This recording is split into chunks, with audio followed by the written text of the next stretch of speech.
Johannesburg morning in 2024, the South African Revenue Service filed a damages claim against Sasfin Bank for 4.9 billion rand. The allegation, according to court papers, that the bank's foreign exchange desk became a conduit for money laundering on an industrial scale, and that the people running it knew or should have known exactly what was leaving the country. This is the story Amapangan called the laundry, and the question planted at the front of it is simple, but it does not have a clean answer. When money moves out of a country in suitcases of cash and comes back as wire transfers, stamped with a bank's name on them, at what point does negligence become participation? Hold that question.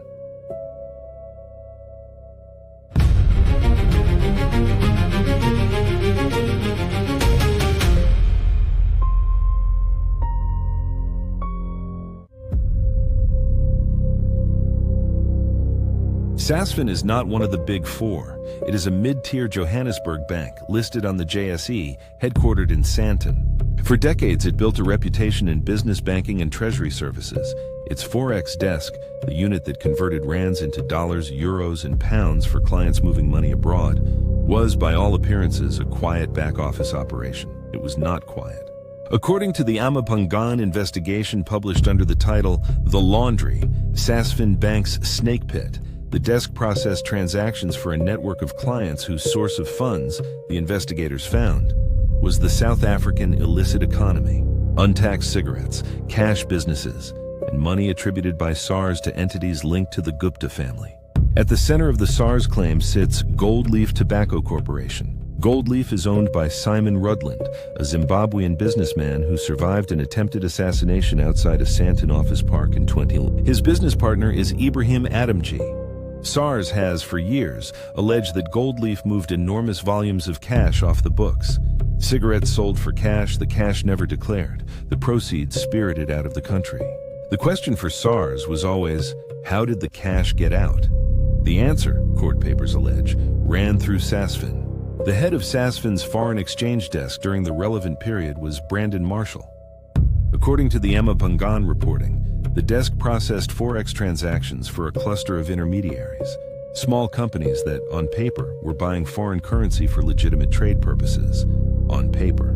The intermediaries named in the investigation include Global Foreign Exchange Financial Services, with a director identified only as Maver, Global Foreign Exchange, linked in the reporting to Irvin Koza and Granny Siapi, and Best Forex, owned by Jacobus Biswadenhout, known as Koos. These were the conduits. The cash came in, the foreign currency went out. The paperwork said one thing: invoices, import documents, trade references.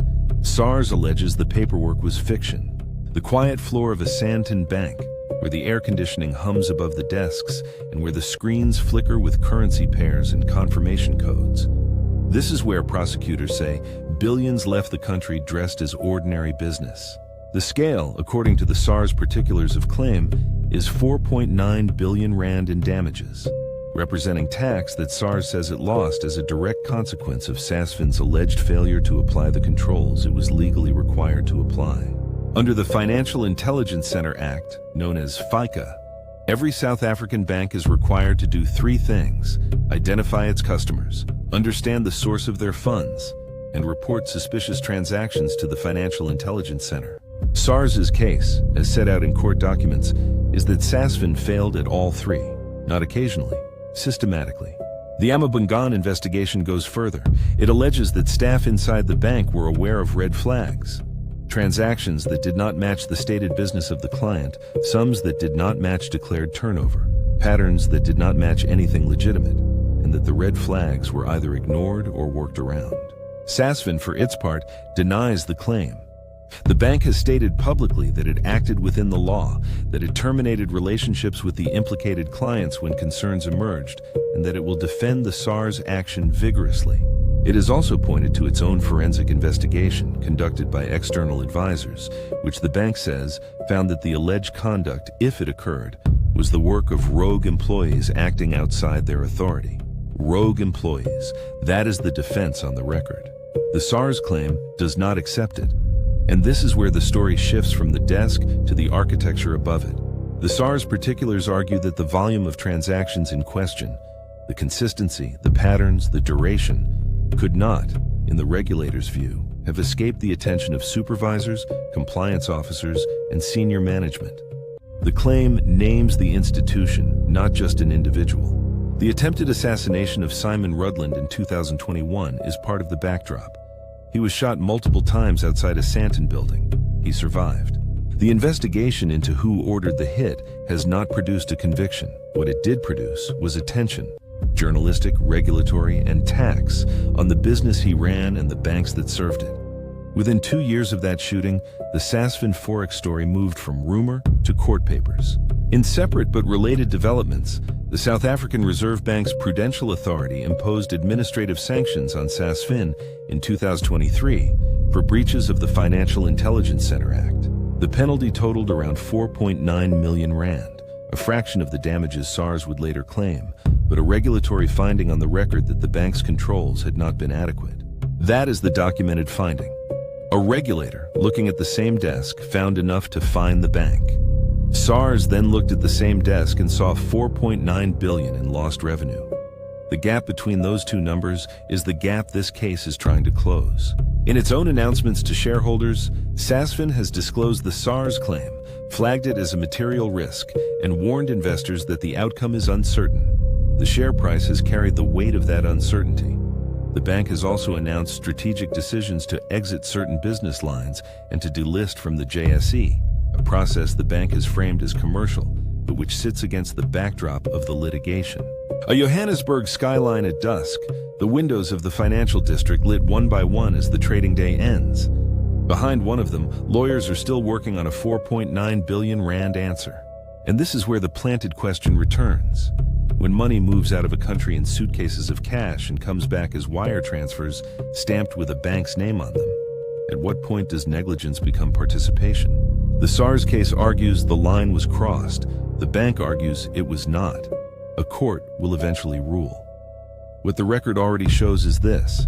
Brandon Marshall ran the forex desk during the period in question.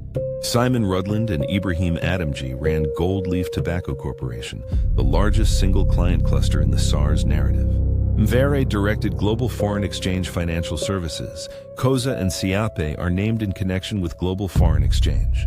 Koos Bezwedenhout ran Bezd Forex. These are the names on the court papers and in the Amapangan reporting. The desk, the clients, the conduits. The Prudential Authority has already fined the bank for FICA breaches. SARS is suing for damages. Amapangan has published the underlying reporting. No criminal convictions to date have resulted from the Forex desk allegations themselves. The case is ongoing. The claim has not been tested at trial. The bank denies liability. What remains, sitting on the record, is a question the outcome may never fully answer. If a bank's systems are designed to flag exactly the conduct that allegedly passed through them undetected for years, and if a regulator and a revenue service both arrive independently at the same desk, what is the difference between a system that failed and a system that was allowed to fail? That is the question Sasfin's case is asking of South African banking, and it has not yet been answered.